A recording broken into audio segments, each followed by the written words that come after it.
Welcome, here I've got TCL 20SE and I'm gonna show you how to change aspect ratio in the camera app at this device. So at first we have to tap on the camera button to open it, and for now we are on out of auto mode, so let's stay here. And now let's move to this button, the second from the left. So just one tap and we get access to aspect ratio settings. We are in 4 and 3, let's pick 16 and 9. As you can see now, the background has changed to the longer one.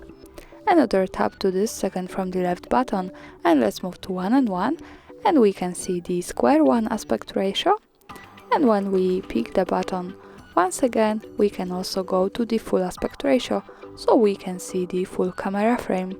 And of course, let's tap again, you can go to whatever you need. Now let me move back to 4 and 3, the original one. And that's all, thanks for watching, subscribe our channel and leave the thumbs up.